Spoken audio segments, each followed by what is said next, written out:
இல்லாத இந்த உலகத்திலே நேசிக்கிறேன் உம்மைத்தானே ஐயா, உம்மைத்தானே ஐயா. ஒவ்வொரு நாளும் உமது கண்ணும் உம்மைதான் நிறுத்தி உள்ளேன். ஒவ்வொரு நாளும் எனது கண்ணும் உம்மைதான் நிறுத்தி உள்ளேன். பாலபக்கத்தில் இருப்பதனால் பாலபக்கத்தில் இருப்பதனால் அசைக்கப்படுவதில்லை. நான் அசைக்கப்படுவதில்லை. நேசிக்கிறேன் உம்மைத்தானே ஐயா, நிலையில்லாத இந்த உலகத்திலே நேசிக்கிறேன் உம்மைத்தானே ஐயா, உம்மைத்தானே ஐயா. உம்மை அல்லாமல் வேறே விருப்பம் உள்ளத்தில் இல்லையே. உலகா உம்மை அல்லாமல் வேறே விருப்பம் உள்ளத்தில் இல்லையே. நிம்மதி நிரந்தரமே, நிம்மதி நிரந்தரமே, நினைவெல்லாம் ஆழ்ந்தவரே, என் நினைவெல்லாம் ஆழ்ந்தவரே. நேசிக்கிறேன் உம்மைத்தானே ஐயா, நிலையில்லாத இந்த உலகத்திலே நேசிக்கிறேன் உம்மைத்தானே ஐயா, உம்மைத்தானே ஐயா. ஐயாவும் தாகம் எனது ஏதும் அடிமை நான் கதறுகிறேன். ஐயாவும் தாகம் எனது ஏகம் அடிமை நான் கதறுகிறேன். என் ஜனங்கள் அறியணுமே, ஜனங்கள் அறியணுமே, இரட்சகருமை தேடணுமே, இரட்சகருமை தேடணுமே. நேசிக்கிறேன் உம்மைத்தானே ஐயா, நிலையில்லாத இந்த உலகத்திலே நேசிக்கிறேன் உம்மைத்தானே ஐயா, உம்மைத்தானே இசையா. நல்ல பிதாவே, உம்முடைய குமாரனாகிய இயேசு கிறிஸ்துவின் நாமத்தில் உம்முடைய சமூகத்தில் வருகிறோம். இந்த 4வது மாதம் கடைசி ஞாயிற்றுக்கிழமை ஆராதனையில அவர் யாரோ ஆரம்ப முதல் முடிவரில் எல்லாவற்றிலும் அசைவாட முடியாது செவிக்கிறோம். ஒரு அன்பு கரத்தில் ஒப்பு கொடுக்கிறோம். கடையெல்லாம் மாற்றுங்க, ஆசீர்வதிங்க. எத்திரமை உள்ள கரம் தாங்கட்டும், வழிநடத்தட்டும். இயேசுவின் நாமத்தினால் உடைய கரத்தில் ஒப்பு கொடுக்கிறோம். நீரே உயர்த்தப்பட வேண்டும். கர்த்தர் கிருபை செய்யும். இயேசு கிறிஸ்துவின் நாமத்திலே வேண்டிக் கொள்கிறோம் நல்ல பிதாவே, ஆமென், ஆமென். ஆசராலே செவச்சிக்க வந்திருக்கிறோம். தேவவீட்டின் நன்மையாலே நிலவிட வந்திருக்கிறோம். அலங்கார வாசலாலே செவச்சிக்க வந்திருக்கிறோம். தேவவீட்டின் நன்மையாலே நிலவிட வந்திருக்கிறோம்.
உற்சாகமாய் நினைக்கிறோமே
ஆராதிக்கின்றோம் இயேசுவே, ஆர்ப்பரிக்கின்றோம் ஆவியானவரே, அன்பு செய்கின்றோம் ஆவியானவரே, அன்பு செய்கின்றோம் ஆராதிக்கின்றோம்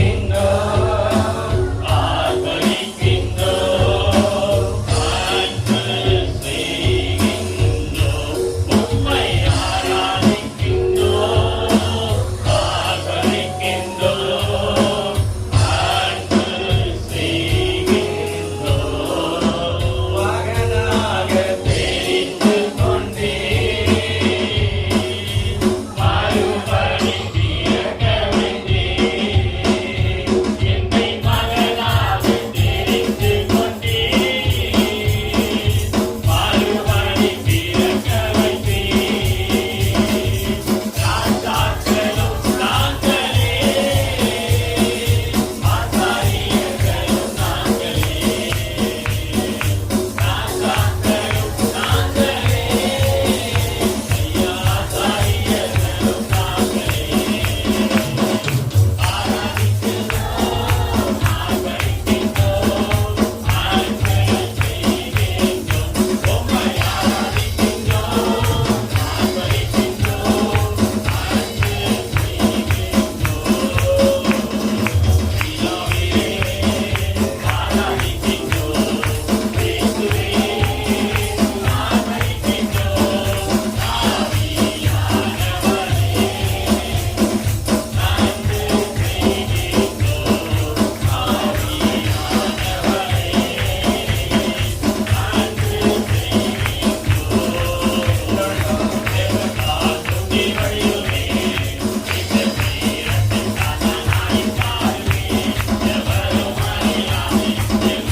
துக்கத்தோடு இருக்கலாம். ஆனால் தேவன் துக்கத்தை மாற்றுகிறவர் என்று சொல்லப்படுகிறது. ஆராதனையில் நாம் சந்தோஷத்தோட மகிழ்ச்சியோடு கூட ஆராதிக்கணும். கண்களை மூடி, எல்லா பிள்ளைகளும் கண்களை மூடி ஆண்டவரை நோக்கி பார்க்கலாமா? ஹல்லேலூயா ஹல்லேலூயா. எல்லாரும் ரெண்டு கரம் உயர்த்தி ஆண்டவர் கோப்பு கொடுங்க. ஆண்டவர் கோப்பு கொடுங்க. ரெண்டு கரத்தை உயர்த்தி ஆண்டவர் கோப்பு கொடுங்க. இயேசுவே அர்ப்பணிக்கிறோம், ஆவியானவரே அர்ப்பணிக்கிறோம், இரக்கமுள்ளவரே அர்ப்பணிக்கிறோம். ஹல்லேலூயா ஹல்லேலூயா. வல்ல செயல்கள் நினைத்து உள்ளமே பொங்குதையா. விசுவாசிகளை கரவையல்ல செயல்கள் நினைத்து உள்ளமே பொங்குதையா. நல்லவரே நன்மை செய்தவரே நன்றி நன்றி ஐயா. நல்லவரே நன்மை செய்தவரே நன்றி நன்றி ஐயா. வல்லவரே நல்லவரே. கையை அசைங்க, சொல்லுங்க மகளே எல்லாரும். நல்ல கையை அசைங்க. இயேசுநாதா ஆராதனை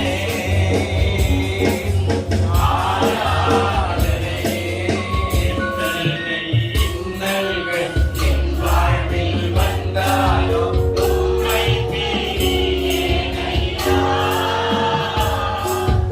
எத்தனை இன்னல்கள் என் வாழ்வில் வந்தாலும் உம்மை பிரியேன் ஐயா. ரத்தமே செய்தே சாட்சியாய் வாழ்வேன். நிச்சயம் நிச்சயமே. ரத்தமே செய்தே சாட்சியாய் வாழ்வேன். நிச்சயம் நிச்சயமே.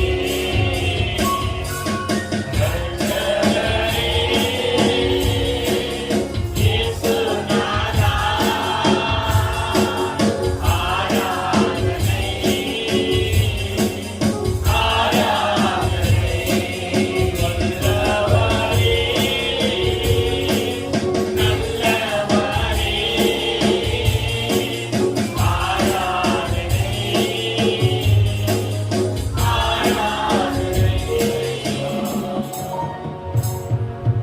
ஒப்பு கொடுக்கலாமா? சீராவே தொழுகிறோம், எங்களை படைத்தீரோம். உம் மேல் அன்பு கூறுவோம். இயேசுவே தொழுகிறோம், எங்களை படைத்தீரோம். உம் மேல் அன்பு கூறுவோம். ஆவியே தொழுகிறோம், எங்களை படைத்தீரோம். உம் மேல் அன்பு கூறுவோம். உம் மேல் அன்பு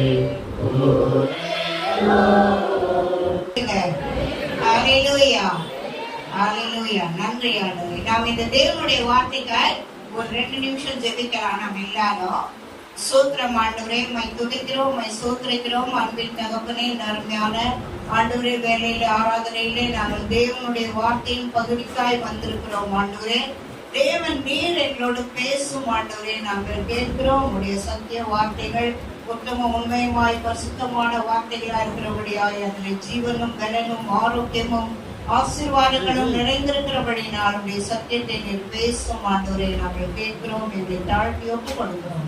இயேசுவின் நாமத்தில் பிதாவே, ஆமென். நீதிமொழிகள் 28ஆம் அதிகாரம், நீதிமொழிகள் 28ஆம் அதிகாரம் 20வது வசனம் வாசிக்கலாம். உண்மையுள்ள மனுஷன் பரிபூரண ஆசீர்வாதங்களை பெறுவான், ஐஸ்வர்யவான் ஆகிறதற்கு தீவிக்கிறான், ஆக்கினைக்குள் தப்பான். உண்மையுள்ள மனுஷன் பரிபூரண ஆசீர்வாதங்களை பெறுவான். உண்மையா இருக்கிற மனுஷனுக்கு ஆசீர்வாதம் நிறைய இருக்கிறான். ஆண்டவர் என்ன சொல்றாருன்னா, நம்ம உண்மையுள்ள மனிதர்களாக காணப்படும்படியாய் சொல்றாங்க. இதுல 2 பேர் என்ன பண்றாங்க வேதத்துலன்னா, உண்மை உள்ளவர்களா இருக்கிறாங்க. எப்படி இருக்கிறாங்க? நிறைய பேர் இருக்கிறாங்க. ஆனாலும் இந்த காரியத்துல என்னன்னு சொன்னா, விசேஷமாய் 2 பேர் ரொம்ப உண்மை உள்ளவர்களா இருந்து இந்த காரியங்களை நிறைவேற்றாங்க. அப்ப எப்படி உண்மையா இருக்கணும்? ஆண்டவர் சொல்றாரு, உண்மை உள்ள மனுஷன் எப்படி இருப்பானா? சொல்லுங்க. உண்மை உள்ள மனிதன் பரிபூரண ஆசீர்வாதங்கள். என்ன ஆசீர்வாதங்கள்? பரிபூரண ஆசீர்வாதங்கள். ஆசீர்வாதம்னா பாதியிலே குறைந்து போகிற ஆசீர்வாதம் இல்ல. பரிபூரணம்னு சொன்னா நான் வயசாகிற வரைக்கும் அந்த ஆசீர்வாதத்துல நிலைத்திருப்போம். நம்முடைய சந்ததி ஃபுல்லா அந்த ஆசீர்வாதத்தை பெற்றுக்கொள்ளும். நம்முடைய எல்லாவற்றிலும் நாம ஆசீர்வதிக்கப்பட்டவர்களா இருப்போம். அதுதான் பரிபூர்ண ஆசீர்வாதம். நடுவுல பாதியில போயிட்டு கொஞ்ச நாள் ஆசீர்வாதம் கொஞ்ச நாள்ல வீணா போயிட்டு அப்படியெல்லாம் இருக்க ஆண்டவர் விடுறதில்ல. ஆண்டவர் என்ன சொல்றாருன்னா, உண்மையுள்ள மனுஷன் பரிபூர்ண ஆசீர்வாதங்களை பெறுவான். பரிபூர்ண ஆசீர்வாதம்னா அந்த ஆசீர்வாதம் என்றைக்கும் நம்முடைய வாழ்க்கையில குடும்பத்துல நிலைத்திருக்கும். அதான் பரிபூர்ணம். பரிபூர்ணம் சொன்னா முழுவதுமாக எல்லா ஆசீர்வாதங்களும் அரைக்குறையாய் அல்ல, முழுவதுமாய் ஆண்டவர் நம்மை பெற்றுக்கொள்ளும்படியாய் சொல்றார். இல்ல உண்மையுள்ள மனுஷன் பரிபூர்ண ஆசீர்வாதங்களை பெறுவான். இதுல ரொம்ப அதிகமா உண்மையா இருந்து சில காரியங்களை சந்தித்ததான 2 நபர்களை பார்க்கலாம். அதுல முதலாவது எசேக்கியேலை பார்க்கலாம். எசேக்கியேல் 2 ராஜாக்களின் புத்தகம்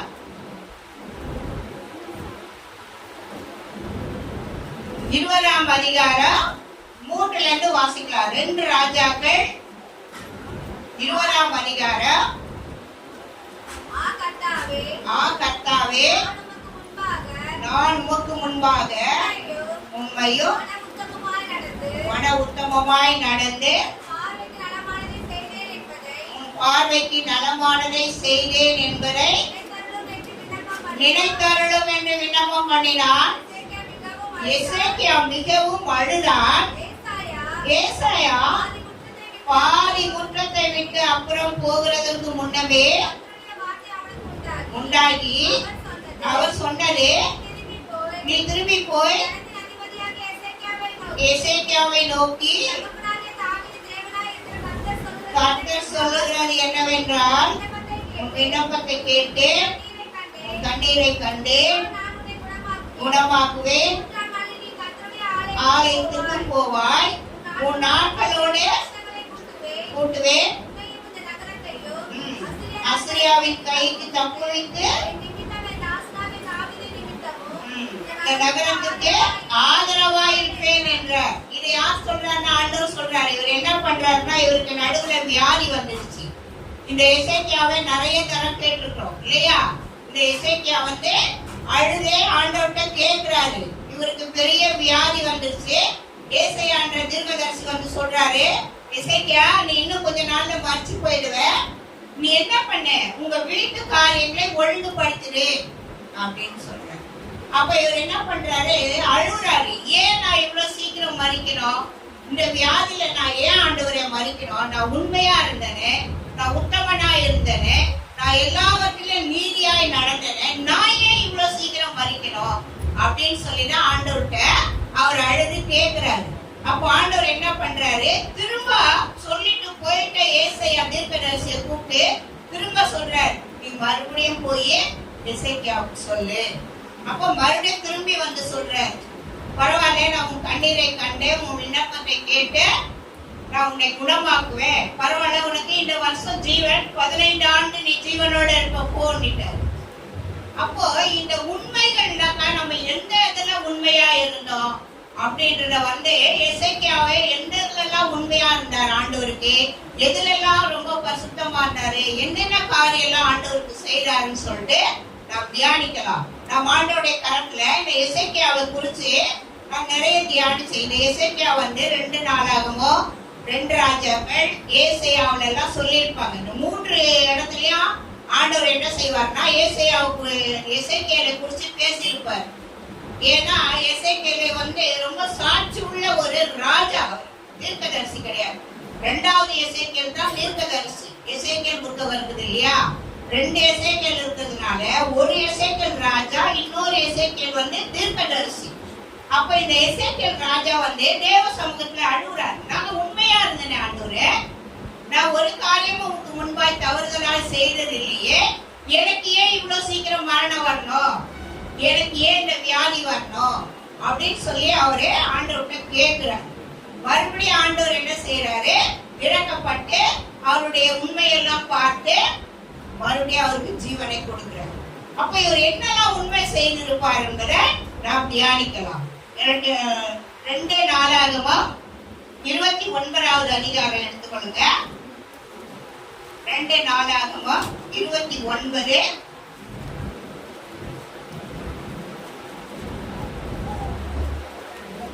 5வது வசனம் வாசிக்கலாம்.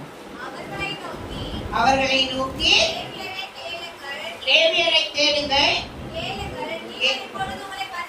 பரிசுத்தம் பண்ணிக்கொண்டு உங்கள் பிதாக்களின் தேவனாகிய கர்த்தருடைய ஆலயத்தை பரிசுத்தம் பண்ணி அசுத்தமானதை பரிசுத்த ஸ்தலத்திலிருந்து வெளியே கொண்டு போங்க. இவர் என்ன செய்யறாங்கன்னா, அந்த நாட்டுல இஸ்ரவேல் ஜனங்க என்ன செய்வாங்கன்னா ஒழுங்கா ஆண்டவரை ஆராதிக்க மாட்டாங்க, ஒழுங்கா சில காரியங்களை செய்ய மாட்டாங்க. இவங்க என்ன பண்ணுவாங்கன்னா, ஒரு ராஜா வந்தான்னா பாதி ஆண்டவர் ஆராதிப்பாங்க, பாதி விக்கிரகத்தை ஆராதிப்பாங்க. இவங்க இப்படி ஆராதிச்சு என்ன பண்ணிட்டாங்கன்னா தேவனுடைய ஆலயத்தை பூட்டி போட்டாங்க. தேவனுடைய ஆலயத்தை பூட்டி போட்ட உடனே அந்த இடத்துல எசேக்கியேல் ராஜாவா வராரு. எசேக்கியேல் ராஜாவாக வரும் பொழுது முதல்ல பாக்குறாரு, தேவனுடைய ஆலயம் பூட்டப்பட்டு தூசியும் தும்பம் அசுத்தமா இருக்குது. அப்ப இவர் என்ன பண்றாருனாக்கா, அந்த ஆலயத்தை வந்து முதல் ஆலய கதவுகளை திறக்கிறார். 1ஆம் அதிகாரம் 29:1 4, 5 வரைக்கும் பாத்தீங்கன்னா முதலாவது அவரு தேவனுடைய ஆலயத்தை போய் திறக்கிறார். ராஜாவான உடனே தேவனுடைய ஆலயத்தை திறந்து அந்த ஆலயத்தில் இருக்கிற எல்லா அசுத்தங்களை எல்லாம் வெளியே அனுப்பி எல்லா காரியங்களையும் அனுப்பிட்டு எல்லாவற்றையும் இது பண்ணிட்டு சுத்தப்படுத்துறாரு. அந்த ஆலயத்தை பரிசுத்தப்படுத்துறாரு. ஏன்னா இவ்வளவு நாட்கள் இஸ்ரவேல் ஜனங்க என்ன செய்யறாங்கன்னா ஆண்டவரை ஆராதிக்கல, பின்மாற்றத்துல இருந்தாங்க. கர்த்தருடைய பிள்ளைங்க தான், கர்த்தருடைய அனுமதிச்சு கர்த்தர் கொண்டு வந்து நேசித்து மோசே மூலமா கொண்டு வந்த மக்கள் தான். ஆனா நடுவுல இவங்க என்ன செய்வாங்கன்னா ஆண்டவரை விட்டு தூரம் போயிடுவாங்க. கொஞ்ச நாள் ஆராதிப்பாங்க, கொஞ்ச நாள் ஆண்டவரை தேடுவாங்க, கொஞ்ச நாள் ஆராதிக்க மாட்டாங்க, கொஞ்ச நாள் போய் விக்கிரகத்துக்கு செய்வாங்க. அந்த மாதிரி நேரங்கள்ல இவர் என்ன பண்றாரு, ராஜாவான உடனே முதலாவது வந்து என்ன பண்றாருன்னா தேவனுடைய ஆலயத்தை பரிசுத்தப்படுத்துறாரு. பரிசுத்தப்படுத்தி அந்த ஆலயத்துல இருக்கிற அசுத்தங்களை எல்லாம் எடுத்து போட்டு தேவனுடைய ஆலயம் இப்படியா இருக்கிறது, தேவனுடைய ஆலயம் அசுத்தமா இருக்கிறதுன்னு சொல்லி முதல்ல அந்த வேலையெல்லாம் செய்யறாரு. அடுத்து என்ன செய்யறாருன்னு பார்த்தா அதே 2 நாளாகமும் 30:6 சொல்றாரு பாருங்க. 30ஆம் அதிகாரம் 6வது வசனம்.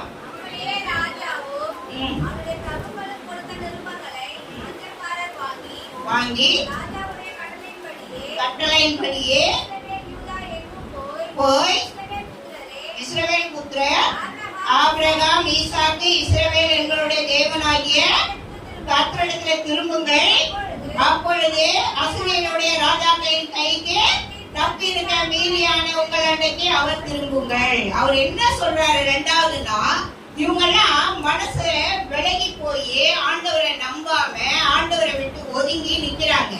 நிக்கும் பொழுது ஆண்டவர் ஒதுங்கி நிக்கும் பொழுது இவங்களை என்ன செய்யறாங்கன்னா விக்கிரகக்காரர்கள் மேற்கொள்றாங்க. மேற்கொள்ளும் பொழுது இவங்க அப்பா உணராத இருக்கிறாங்க. நம்ம ஆண்டவருடைய பிள்ளைங்க ஆண்டவரை தான் தேடணும்னு ஆண்டவர் விசுவாசிப்பாரு, ஆண்டவர் கேட்பாரு.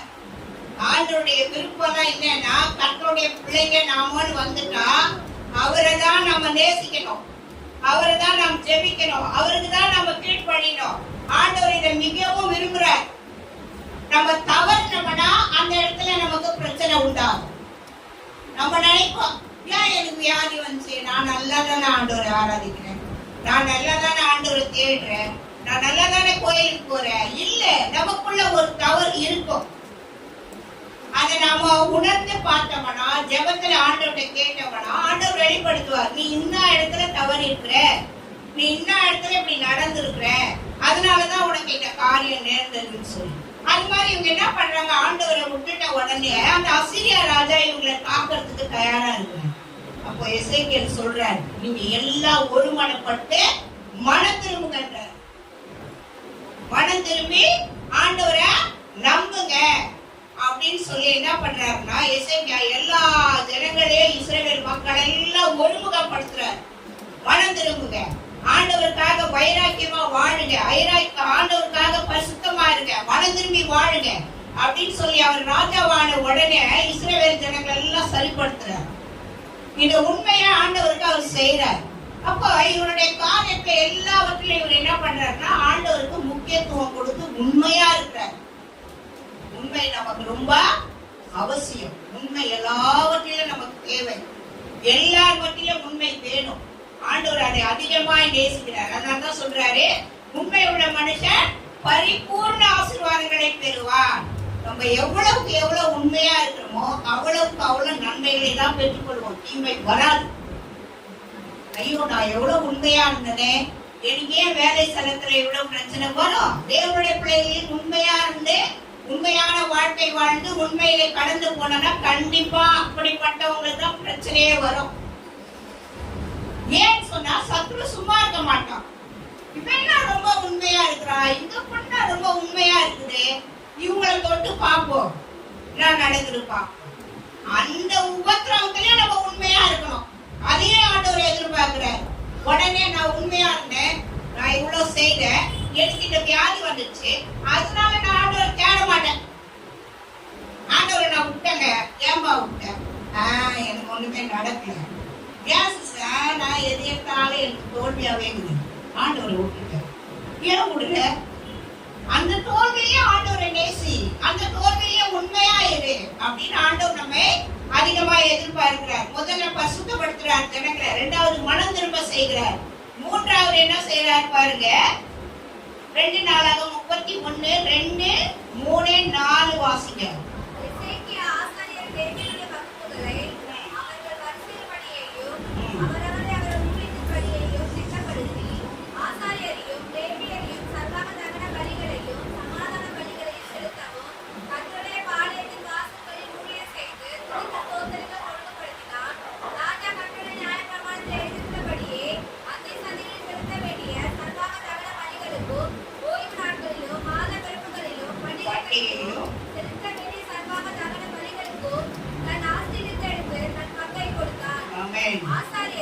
லேவியரும் கர்த்தருடைய நியாயப்பிரமாணத்தை கைக்கொள்ளும்படி கொடுத்து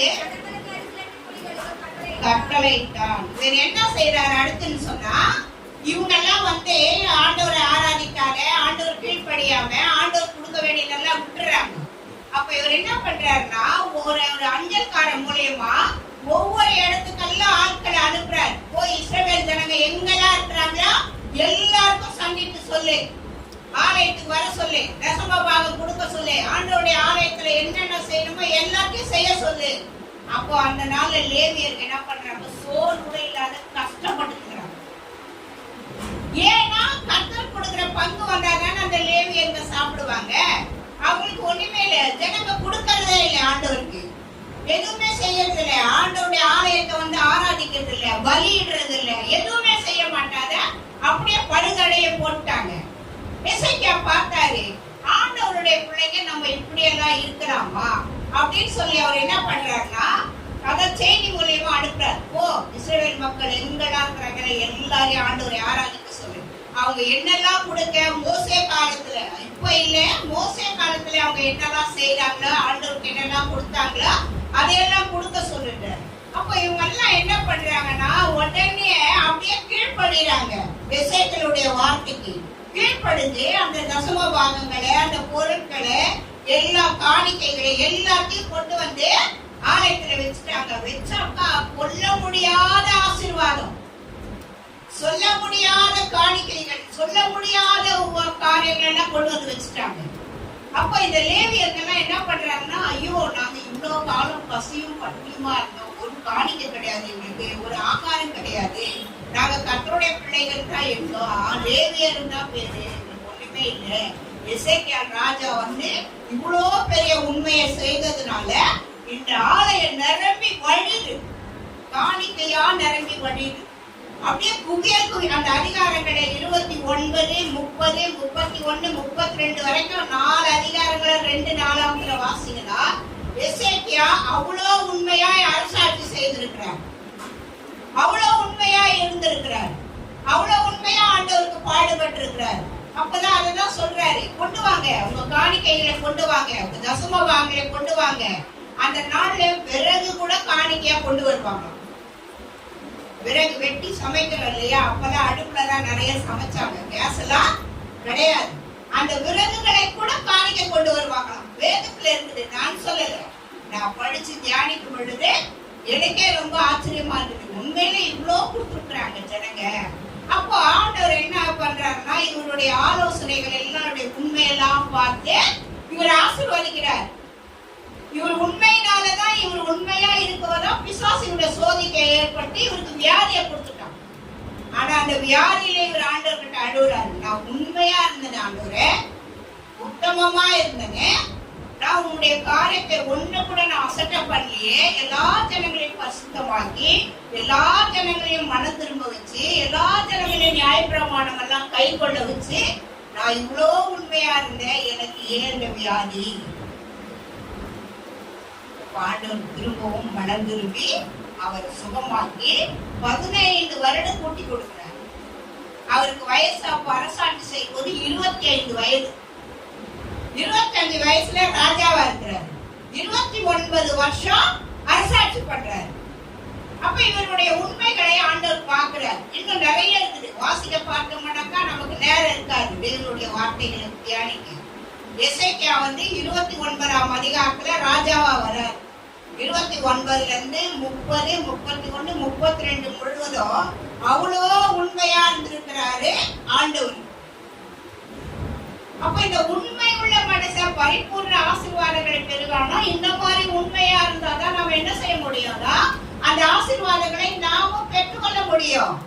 எல்லாவற்றிலும் உண்மையா இருக்கணும், பிள்ளைகள் கிட்ட உண்மையா இருக்கணும், புருஷனோட உண்மையா இருக்கணும், மனைவியோட உண்மையா இருக்கணும், வேலை ஸ்தலங்களில உண்மையா இருக்கணும்.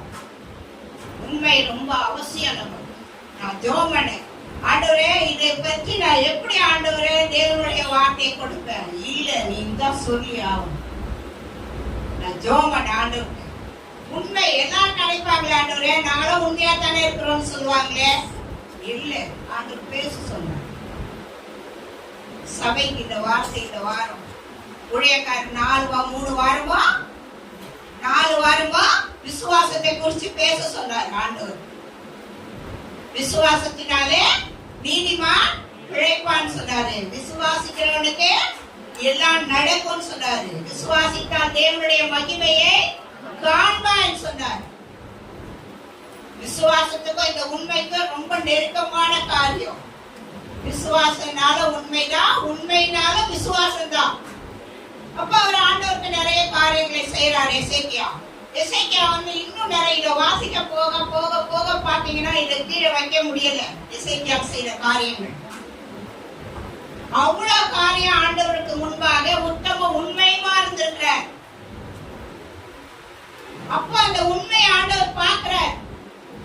உண்மையை பார்த்து சத்ரு கொடுக்கிற போராட்டத்துல விடுதலை கொடுக்கிறார். உண்மையானவனுக்கு சத்ரு போராட்டம் கண்டிப்பா இருக்கும். நீ வேலை ஸ்தலத்துல ரொம்ப உண்மையா இருந்தா கண்டிப்பா அங்க உனக்கு ஒரு சத்ரு உருவாயிடுவான். ஏன்னு சொன்னா பொய் சொல்ல மாட்டேன், திருட்டு கணக்கு எழுத மாட்டேன்ற, இல்ல திருட்டுத்தனமா எதுவும் செய்ய மாட்டேற, உண்மையா இருக்கிறியே, நீ உண்மையா இருக்கிறதுனால நான் பழைக்க முடியலடான்னுவான். நீ உண்மையா இருக்கிறதுனால எனக்கு லாபம் இல்லப்பான்னு சொல்லுவான். அப்ப அந்த உண்மையை நம்ம கிட்ட இருந்து அழிக்க பார்ப்பான் சத்ரு. ஆனா ஆண்டவர் என்ன சொல்றாரு, உனக்கு என்ன பாடு உபத்திரம் வந்தாலும் உண்மையை விட்டு விலகாத. உண்மையா இருந்தீங்கன்னா கடைசி வரைக்கும் உண்மையா இரு அப்படின்றாரு. அப்போ அதான் உண்மை உள்ள மனுஷன் பரிபூர்ண ஆசீர்வாதங்கள். நீ உண்மையா இருக்கும் பொழுதுதான் எல்லா ஆசீர்வாதங்களும் உனக்கு நன்மையும் கிருபையுமாய் இருக்கும்னு சொல்றாரு ஆண்டவர். அப்ப இந்த எசேக்கியா என்ன பண்றாரு, ரொம்ப உண்மையா இருந்திருக்கிறார் ஆண்டவருக்கு.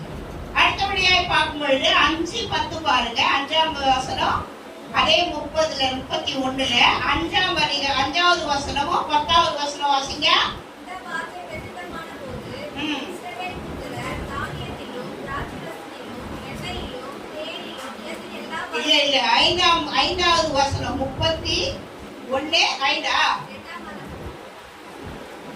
இந்த வார்த்தை இஸ்ரவேல் பிரசித்தமான போது இஸ்ரவேல் புத்திரர் தானியத்திலும் தானியம் திராட்சரசம் எண்ணெய் தேனே நிலத்தின் எல்லா வரத்திலும் முதற் பழங்களை திரளாக கொண்டு வந்து சகலத்திலும் தசன பாகத்தை பரிபூரணமாய் கொடுத்தார்களாம்.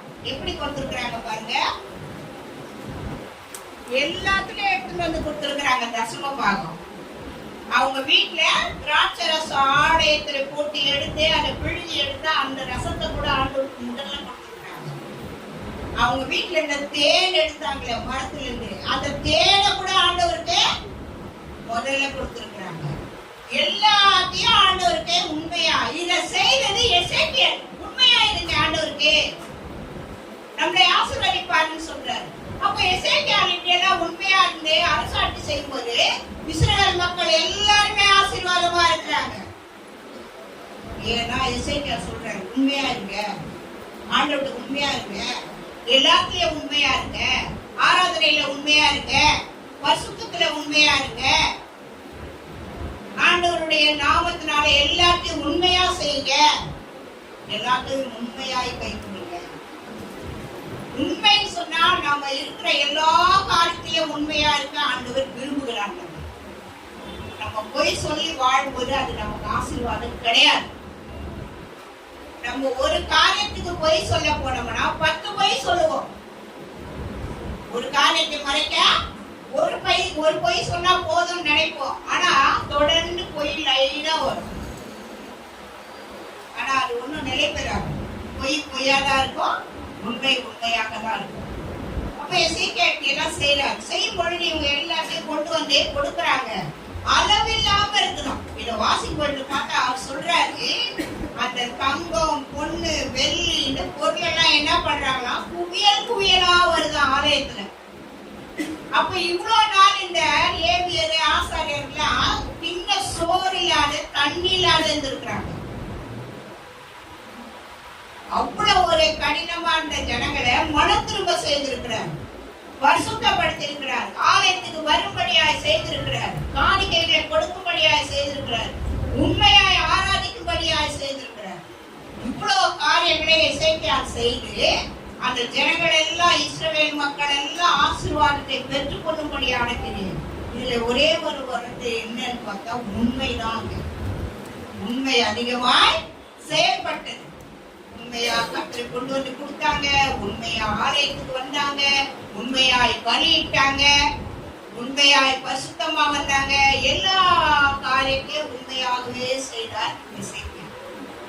அப்போ அததான் சொல்றாரு, நான் இவ்வளவு உண்மையா இருந்தேன் ஆண்டவரே, எனக்கு ஏன் மரணம் வரணும் அப்படின்னு அழுகுறார். சுவர்புறமாய் திரும்பி கொண்டு அழுகுறார் ஆண்டவர்கிட்ட. அப்ப கூட அவர் ஆண்டவரை அவரை குற்றப்படுத்துறாரு, எனக்கு உதவி செய்ய ஆண்டவரே, இந்த தீர்க்கதரிசியை ஏசாயாவை அனுப்பி நான் செத்து போயிடுவேன்னு சொல்றீங்களே. அப்பதான் ஆண்டவர் திரும்ப சொல்றாரு ஏசாயாவிட்ட, நீ போய் ஏசாயா, நீ போய் சொல்லு. அதோட இல்ல, அவருக்கு வந்த வியாதிக்கு வைத்தியமும் சொல்றார். இன்னும் அதை நல்லா தியானிச்சுக்கடா, வைத்தியம் சொல்றார். என்ன வைத்தியம் போடுன்னா வைத்தியம் செய்யணும் அந்த வியாதிக்கு, வைத்தியத்தையே சொல்றாரு ஆண்டவரே. இவரு கேட்கிறாரு, எவ்வளவு சீக்கிரம் என்ன சுகமாக்கு ஆண்டவரே, டைம் கேட்கிறாரு. இப்ப 9:30 மணிக்கு நீங்க பேசுறீங்க கூட, எத்தனை மணி நேரத்துல நான் சுகமாவேன், எவ்வளவு நேரத்துல எனக்கு எனக்கு இந்த சுகம் கிடைக்கும். டைமிங் எல்லாம் கேட்கிறாரு எசேக்கியேல். நீங்க பார்க்கும் பொழுது பார்த்தா எசேக்கியேல் வந்து ஏசாயா கிட்ட போய் கேட்பாரு. ஏசாயா தான் தீர்க்கதரிசி. அந்த நாள்ல நம்ம ஒரு தவறு செய்யறோம், நல்ல ஒரு ஊழியக்காரனோ நல்ல ஒரு ராஜாவோ யாராவது தவறு செய்தா ஆண்டவர் என்ன செய்வார்னா அடுத்த டைம் தீர்க்கதரிசி அமைச்சிருவார். நீ போய் சொல்ல அவனுக்கு. தாவீது கூட அப்படிதான் அனுப்பிச்சாரு.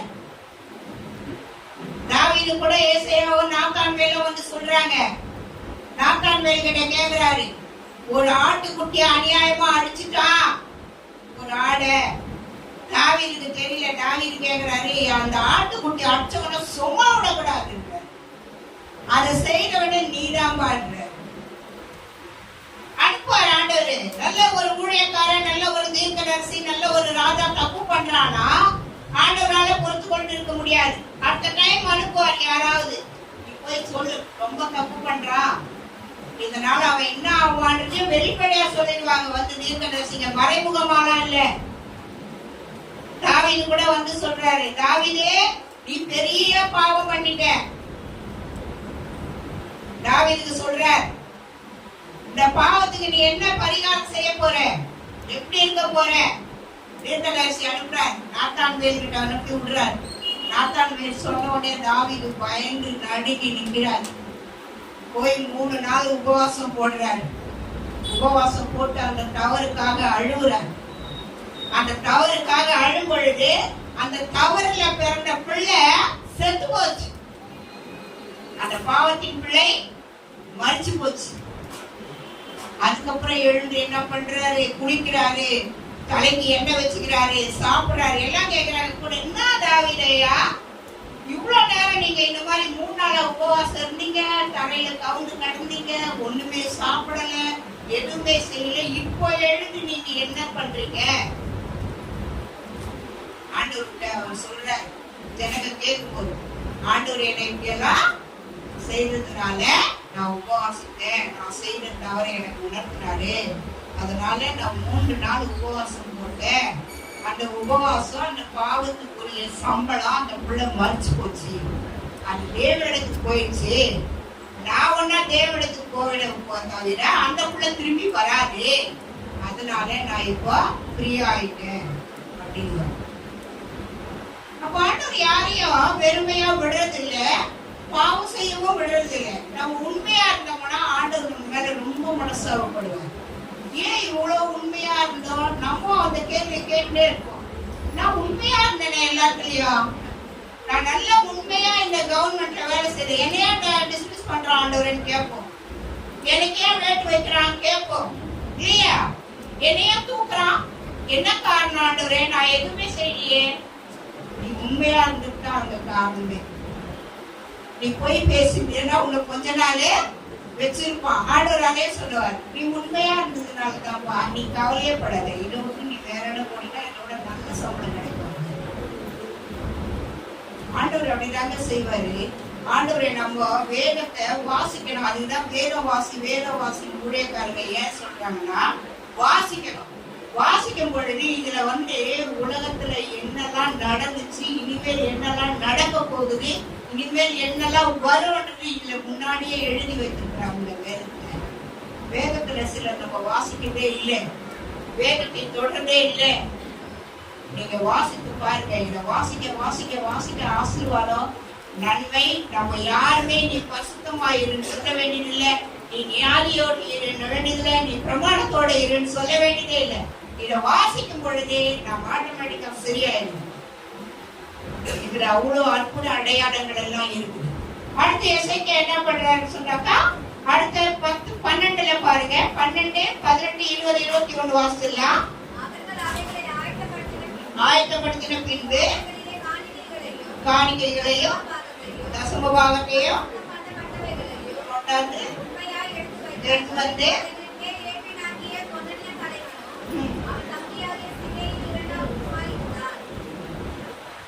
18 பாருங்க. 31, 18 தான். அவர்களுடைய குழந்தைகள், மனைவிகள், குமாரர்கள், குமாரத்திகள், பங்கு கொடுத்தார்கள்.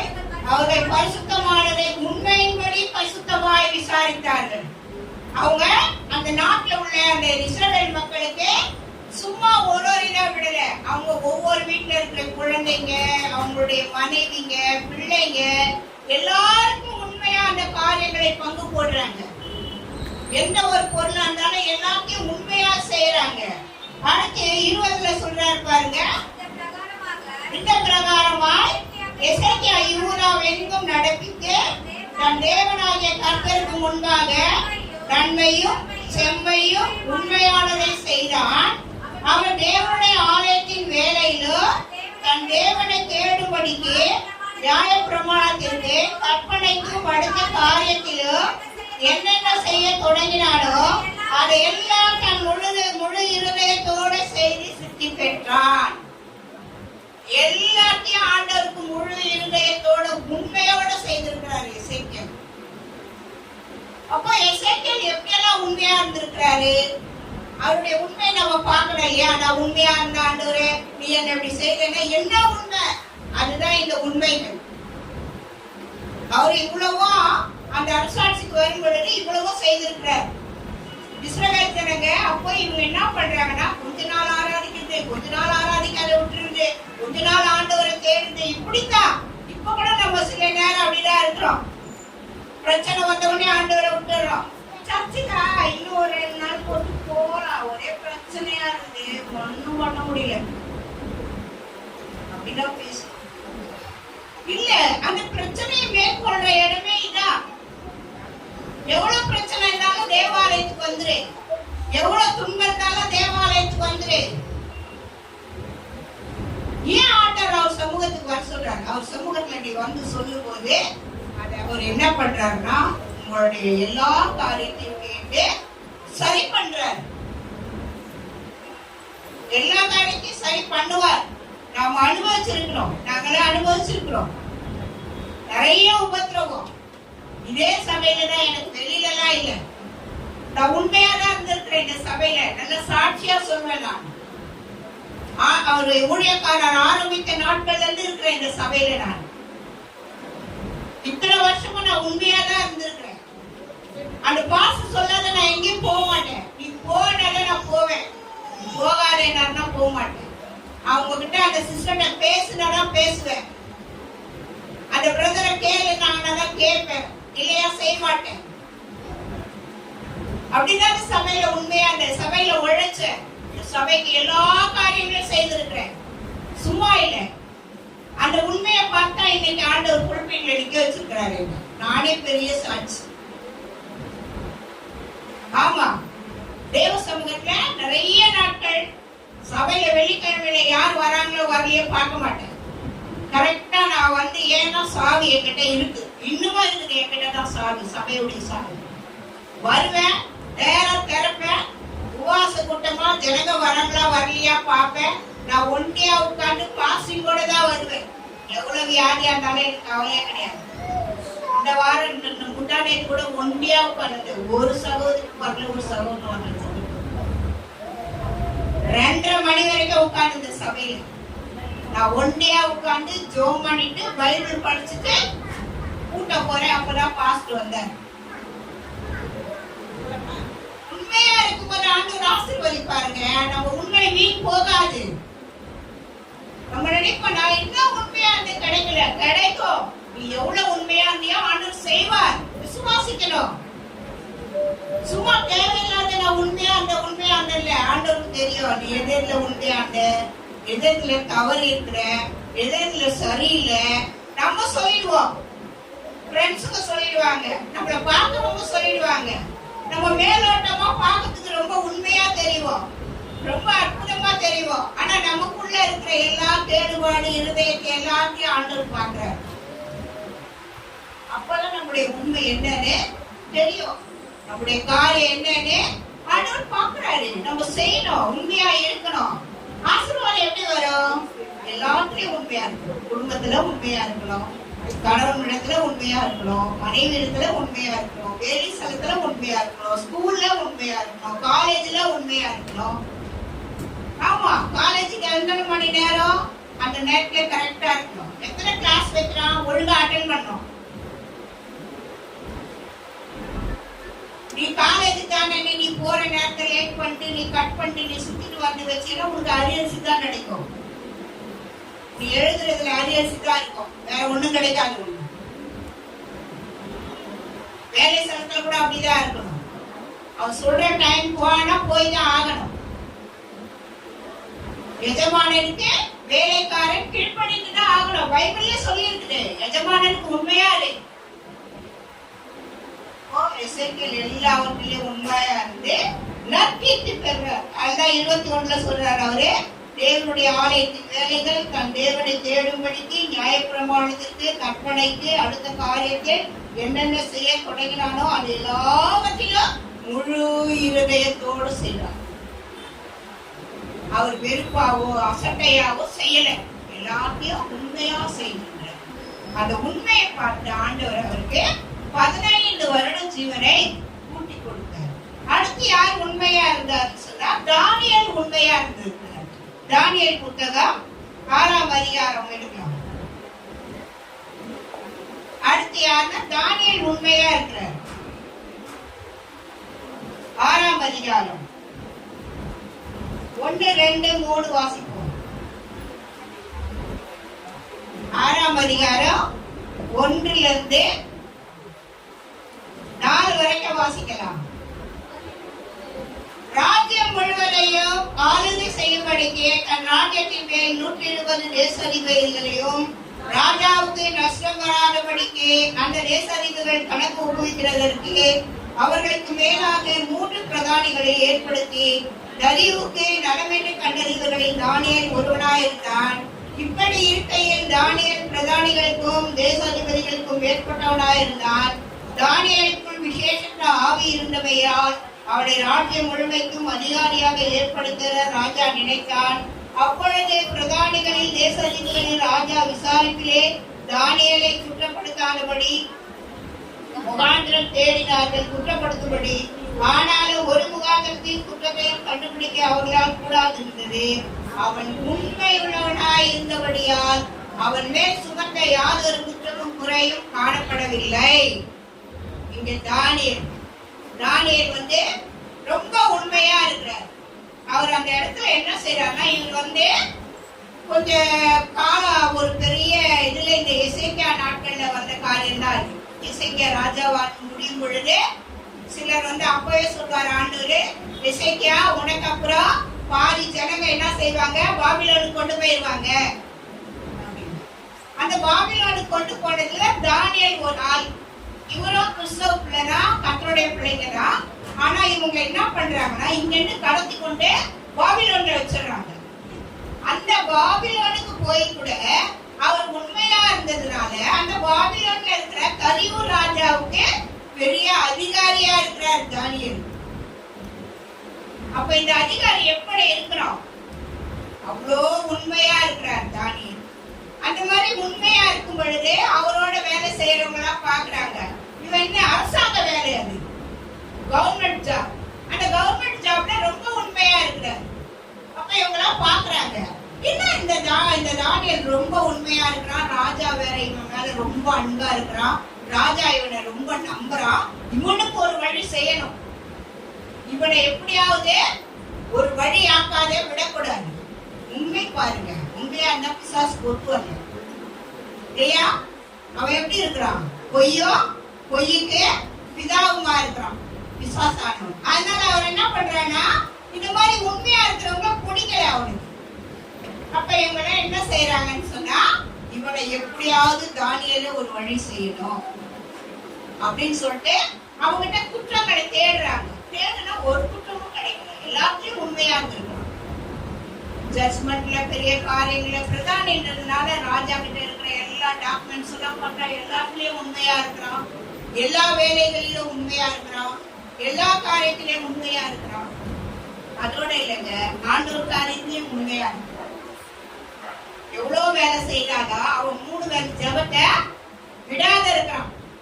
நம்ம இப்ப எத்தனை வேலை சாப்பிடுறோம், 3 வேலை கரெக்டா சாப்பிடுறோம். காலையில சாப்பிடலன்னா என்னால இருக்க முடியலங்கன்றோம், மத்தியானம் மத்தியானம் சாப்பிடலன்னா என்னால இருக்க முடியலன்றோம், நைட்டு சாப்பிடலன்னா அவ்வளவுதாங்கன்றோம் இல்லையா? அந்த 3 வேலையிலயும் இவர் என்ன செய்யறாருன்னா கரெக்டா ஜெபிக்கிறவரா இருக்கிறார். அவருக்கு எவ்வளவு வேலை இருந்திருக்கும், கவர்மெண்ட்ல எவ்வளவு வேலை கொடுத்திருப்பாங்க இல்லையா? கவர்மெண்ட் ஆபீசர்னா சும்மா வந்திருப்பாரு, எடுத்திருக்க மாட்டாரு. இவர் பெரிய ஆபீசர். அங்க ராஜாவுக்கு அடுத்த காரியங்கள்லாம் இவர்கிட்ட தான் இருந்திருக்குது. ராஜா என்னதான் செய்யணுமோ அந்த காரியமெல்லாம் இவர்கிட்ட தான் இருந்திருக்குது இல்லையா? அப்பெல்லாம் ஒரு ஆளு 2 ஆள் தான். இப்பெல்லாம் எத்தனை பேர் இருக்கிறாங்க? நம்ம நாட்டை நாடுறதுக்கு, நம்ம மாநிலத்தை ஆடுறதுக்கு எத்தனை பேர் இருக்கிறாங்க தெரியாதா? எத்தனை பேர் இருக்கிறாங்க? ஒருத்தருக்கு தெரியாதா? இப்ப எத்தனை மந்திரிங்க இருக்கிறாங்கப்பா? ஒருத்தருக்கும் ஒரு பாட்டு கொடுத்துக்கிறாங்கல்ல. கல்வி அமைச்சர் ஒருத்தர், கோயில்களை பாக்குறதுக்கு ஒருத்தர் இல்லையா? நிதி அமைச்சர் ஒருத்தர். எத்தனை அமைச்சருங்க இருக்கிறாங்க? 200. தெரியாதா? ஓட்டு போடுறீங்க, எல்லாம் செய்றீங்க, இந்த கதையே தெரியாதா? முதலமைச்சர் ஒருத்தர் தான். அந்த முதலமைச்சர் கீழே எவ்வளவு பேர் இருக்கிறாங்க? 200 பேர் கிட்ட இருக்கிறாங்க. பார்லிமெண்ட்ல உட்கார்றாங்க இல்லையா? இப்பெல்லாம் நல்லா நியூஸ்லயே போட்டு காட்டுறாங்க எத்தனை பேரு என்னென்ன பேசுறாங்கன்றதெல்லாம் சொல்றாங்க இல்லையா? இப்ப நடந்த கலாச்சாரத்தை குறிச்சு நிறைய பேசுறாங்க. ஒரே அடி அடிச்சிட்டாங்க. 51 பேர் 60 பேர் கிட்ட செத்து போயிட்டாங்க கள்ள சாராயம் குடிச்சு. அதை குறிச்சு என்ன பேசுறாங்க? ரொம்ப கேவலமாலாம் பேசுறாங்க. அப்போ இப்ப ஆடுறதுக்கு இத்தனை பேர் இருக்கிறாங்க. ஒரு மந்திரி கீழே, ஒரு முதலமைச்சர் கீழே இவ்வளவு பேர் இருக்கிறாங்க. ஒரு பிரதமர் கீழே இவ்வளவு பேர் இருக்கிறாங்க. அப்பெல்லாம் அப்படி கிடையாது. ராஜான்னு சொன்னா ஒரு மந்திரி இருப்பான், கூட மந்திரிக்கு அடுத்து பிரதானி தளபதி இருப்பான். இப்படிப்பட்டவங்க தான் இருப்பாங்க, நிறைய பேர் இருக்க மாட்டாங்க கூட. அப்ப இவ்வளவு பொறுப்பையும் அந்த பிரதானி தான் கேட்கணும் ராஜாவுக்கு அடுத்து. எவ்வளவு பெரிய வேலை பாருங்க. இப்ப செய்யறவங்க இவ்வளவு பேர் வேலையும் அப்ப ஒரு ஆள் தான் செய்திருக்கிறாங்க. இதுல இருக்குதுங்க அரசியலும் வேதத்துல இருக்கு. நீங்க நல்லா பைபிள் படிச்சீங்கன்னா சகல அரசியல்ல நடக்குது அத்தனையும் பைபிள்ல இருக்கு. அந்த நாள்ல நடந்து இருக்குது இதெல்லாம். அப்ப இவ்வளவு பேருக்கு பிரதானியா இருக்கிறாரு தானியேல். இப்படிப்பட்டவர்கிட்ட குற்றம் கண்டுபிடிக்கிறான்றாங்க. அப்போ அவர் என்ன செய்யறாரு? என் மேல குற்றம் கண்டுபிடிச்சாலும் சரி, நீங்க என்ன பண்ணாலும் சரி, நான் என் ஆண்டவரை விட்டு வழி விலகி போக மாட்டேன். நான் போய் ஜெபம் பண்ணுவேன். என் உயிரே போனாலும் பரவாயில்ல. போய் அப்பவும் 3 வேளை ஜெபிக்கிறாரு. இவருக்கு கட்டளை போட்டாங்க. இவரால அந்த நாட்டில் இருக்கிற எல்லா ஜனங்களுக்கும் உபத்திரவம் தான் வந்திருக்குது. ஏன்னா இந்த சிலையை யார் வணங்கலையோ அவனை எல்லாரையும் தூக்கி சிங்கக்கவியில போடுன்றாங்க. எல்லாரும் போய் வணங்கிட்டாங்க. இந்த ஒரு ஆள் மட்டும் போல, பரவாயில்ல என் ஜீவனே போனாலும் பரவாயில்ல, நீ வச்ச சிலையை நான் வணங்க மாட்டேன்.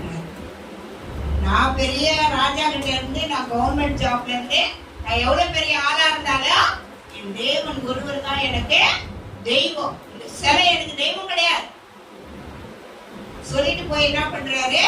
வலக்கணியில 6:10 வாசி பாருங்க. அந்த கட்டளை எல்லாம் வந்துருச்சு, அவர் உயிருக்கு சேதம் வந்துருச்சு. அப்போ போய் என்ன பண்றாருன்னா, தானியேல் என்றால் அந்த பத்திரத்துக்கு கையெழுத்து வைக்கப்பட்டது என்று அறிந்த போதிலும் தன் வீட்டுக்குள் போய் தன் மேல் அறையிலே எருசலேமுக்கு எதிராக பலகணிகள் திறந்திருக்க, அங்கே தான் முன் செய்து வந்தபடியே தினமும் 3 வேளையும் தன் தேவனுக்கு முன்பாக முழங்கால் படித்து ஜெபம் பண்ணி சோத்திரம் செலுத்தினான். அப்பவும் செய்யறார். உடனே இவனுங்க பார்த்தாங்க, இவனை முட்டா, இவன் திருந்தவே மாட்டான், இவன் முட்டா சரிப்படவே மாட்டான். ராஜா கிட்ட போய் சரியான வேட்டு வச்சுட்டாங்க. ராஜா வர்றார். கலியூர் ராஜா வந்து, அவன் ஒரு பிரதானின்னும் பார்க்கல, அவன் கத்தருடைய பிள்ளைன்னு பார்க்கல, நம்ம வச்ச பெரிய ஆள் தானேன்னு கூட நினைக்கல. ஜனங்க சொல்றதை கேட்டு கொண்டு போய் சிங்கக்கேவியில போட்டார். சிங்கக்கேவியில போட்டார். உபத்திரவம் வந்துடுச்சு. தானியேலுக்கு உண்மையா இருந்தார் இல்லையா? உண்மையாவே இருந்தார். உபத்திரவம் வந்துடுச்சு. அங்கேயும் போய் ஜெபிக்கிறார். அவர் பயப்படல. ஏன்? நம்மோட இருக்கிறவர் யாரு? நம்மோட யார் இருக்கிறாரு? ஆண்டவர் பெரியவர் இருக்கிறாரு. நம்மோட இருக்கிறவரு நம்மை காக்கிறவர் பெரியவர். இவன் எனக்கு என்ன செய்வான்றார். அங்கேயும் போய் ஜெபம் பண்ணி உட்கார்ந்து ஜெபம் பண்றார். ராஜாவால இருக்க முடியல. அந்த கதையெல்லாம் படிச்சீங்கன்னா ரொம்ப அருமையா இருக்கும். சத்தியம் நிறைய இருக்குது. இத படிச்சா மற்றவங்க நமக்கு ஆலோசனை சொல்ல வேண்டியதே இல்லை. வேதத்தை வாசித்தோம்னா மற்றவங்க நமக்கு புத்தி சொல்ல வேண்டியது இல்லை. நம்ம 10 பேரும் சொல்லலாம். ஆமாங்க, வேதம் அவ்வளவோ காரியத்தை செய்கிறது. வேதம் அவ்வளவு ஆசீர்வாதமா இருக்கிறது. ஆண்டவர்கிட்ட கேட்டேன், ஆண்டவரே உண்மையை பற்றி சொல்ல சொல்றீங்க, சொல்லு. உண்மையுள்ள மனுஷன் பரிபூர்ண ஆசீர்வாதங்களை பெறுவான்னு சொல்லு. சபையில ஆண்டவர் கேட்டு வந்துதான் சொல்றேன். என் இஷ்டமா இல்லை, ஆண்டவர் தான் கொடுத்தாரு இந்த வார்த்தையை. போய் பேசு. உண்மையுள்ள மனுஷன் பரிபூர்ண ஆசீர்வாதங்களை பெறுவான்னு சொல்லி போய் பேசு. சங்கீதத்துல கூட இருக்கு பாருங்க. 145 18வது சங்கீதம் வாசிங்க. 145ஆம் சங்கீதம் 18வது வசனம் என்ன சொல்றாரு பாருங்க. நம்மை நோக்கி கூப்பிடுகிற யாவருக்கும் உண்மையாய் நம்மை நோக்கி கூப்பிடுகிற யாவருக்கும் கர்த்தர் சமீபமா இருக்கிறார். உண்மையாய் கூப்பிட சொல்றாரு ஆண்டவர் கூட. சும்மா மேலோட்டமா நல்ல பிரச்சனை வந்தா சோத்திரம் சோத்திரம் சோத்திரம். ஐயோ ஆண்டவரே வந்துச்சு வந்துச்சு வந்துச்சு. வியாதி வந்தாலும் ஐயோ என்னோட முடியல, ஏசப்பா ஏசப்பா ஏசப்பா. அப்போ எத்தனை வாட்டி கூப்பிடுறோன்னே தெரியாது, எத்தனை வாட்டி கேட்கிறோன்னே தெரியாது. அதான் ஆண்டவர் சொல்றாரு, உண்மையா நோக்கி கூப்பிடு, நான் உன்னை விடுவிக்கிறேன். எப்பொழுதுமே நோக்கி கூப்பிடணும். வியாதி வரும்போது மட்டும்தான், பிரச்சனை வரும்போது மட்டும்தான், பலவீனம் வரும்போது மட்டும்தான் இல்ல. அனுதினமும் நீ ஆண்டவரை தேடு. அனுதினமும் ஜெபம் பண்ணு. வேலைக்கு போறியா ஜெபம் பண்ணிட்டு போ. பைக் எடுக்கிறியா ஜெபம் பண்ணிட்டு எடு. எவ்வளவு பெரிய பிரச்சனையா இருந்தாலும் ஆண்டவர் மாட்டுவார். ஜெபம் பண்ணி வேலைக்கு போங்க, ஜெபம் பண்ணி ஸ்கூல் போங்க, ஜெபம் பண்ணி காலேஜுக்கு போங்க, ஜெபம் பண்ணி வேலைக்கு போங்க. கர்த்தர் அற்புதம் செய்வார். அததான் சொல்றாரு, உண்மையாய் நம்மை நோக்கி கூப்பிடுகிறோம், ஆண்டவர் எல்லா ஆசீர்வாதங்களையும் கொடுக்கிறார். அடுத்தபடியாய் கூட எசேக்கியேல் 18:9 கூட வாசி பாருங்க. எசேக்கியேல் அதிகாரம், எசேக்கியேல் தானியேலுக்கு தள்ளி அந்த வரும்.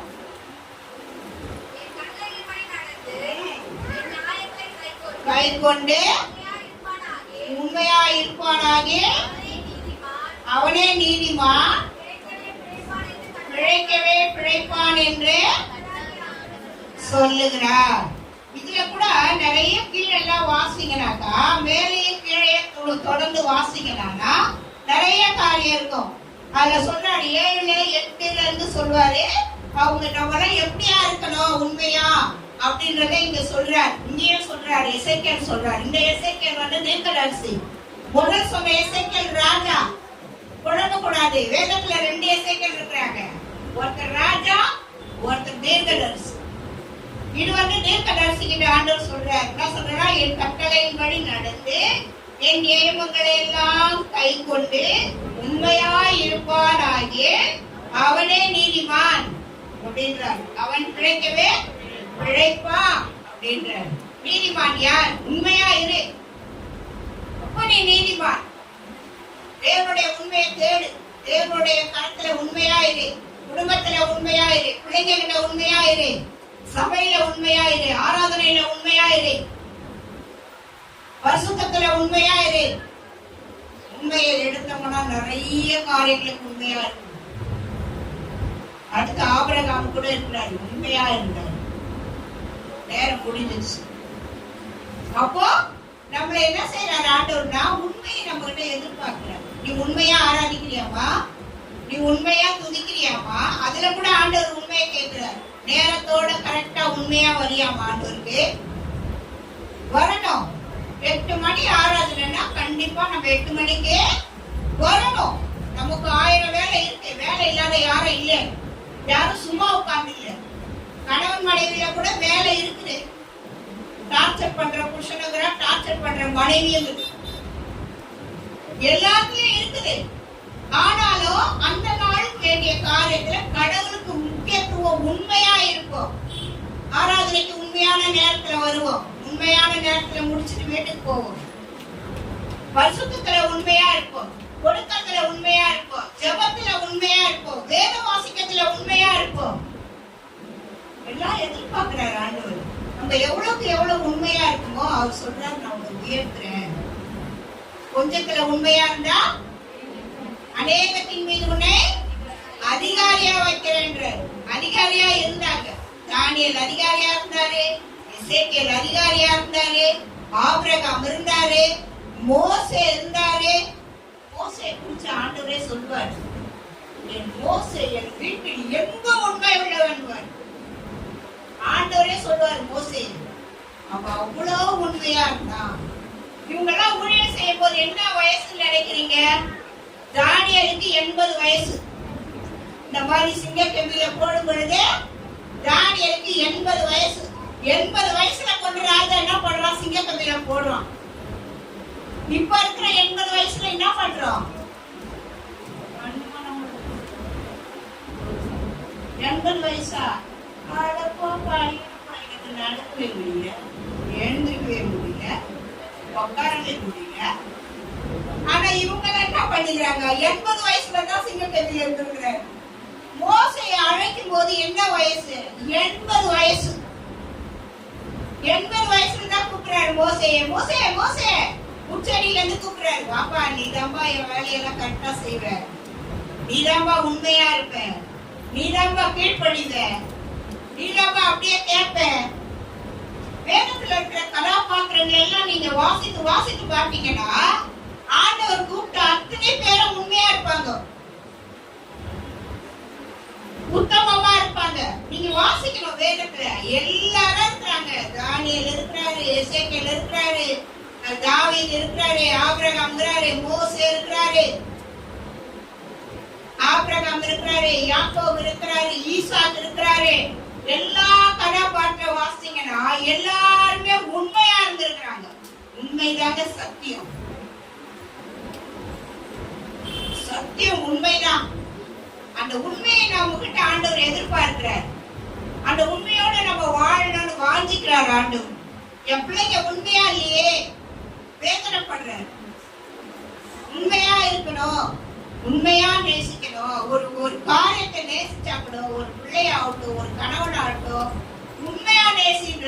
பொய் புரட்டு பண்ணாது. அதுல கூட எல்லாமே உண்மையா சொல்றாரு ஆண்டவர்.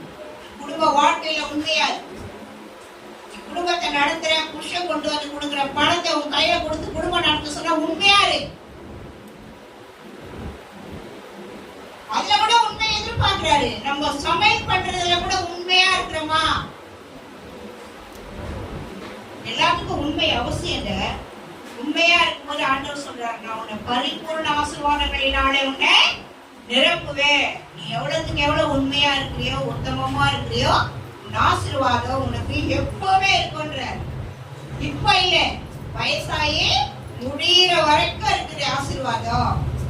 ஒரு நாள் வந்து மறுநாள் தீண்டு போற ஆசீர்வாதம் இல்லை. ஆண்டவர் கொடுக்குற ஆசீர்வாதம்.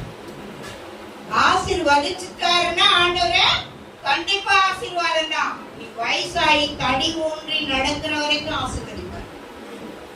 உன் நிமித்தம் உன் சந்ததியெல்லாம் ஆசீர்வதிப்பார். தாவீது அப்படிதான் ஆசீர்வதிச்சார். தாவீது கிட்ட சொல்றார், நீ செத்து போனீனா கூட தாவீதே, உன்னுடைய குடும்பத்துல இருக்கிறவன் கண்டிப்பா இந்த மாதிரி ஆசாரியனா பொறுப்பில் இருப்பான்ற. நீங்க நல்ல பைபிள் படிச்சு பாருங்க. அவர் சொல்றார், அப்போ தாவீது மரிச்சு போய் தாவீதுடைய பிள்ளைங்களுக்கு பேர பிள்ளைங்க எத்தனை பிள்ளைங்க. தாவீதுக்கே 3 பொண்டாட்டி. அந்த பிள்ளைகளுக்கு பிறந்த பிள்ளைங்க, அந்த பிள்ளைங்க கல்யாணம் ஆகி அவங்களுக்கு பிறந்த பிள்ளைங்க.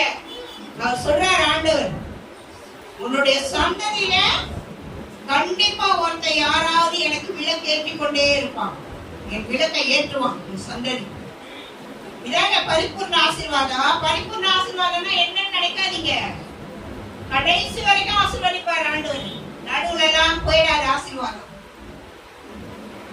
அதுதான் சொல்றாரு, உண்மை உள்ள மனுஷன் பரிபூர்ண ஆசீர்வாதங்களை பெறுவான். நம்ம எல்லாரும் ஜெபிக்கலாம். ஸ்தோத்திரம் ஆண்டவரே, உம்மை துதிக்கிறோம், உம்மை ஸ்தோத்திரிக்கிறோம்.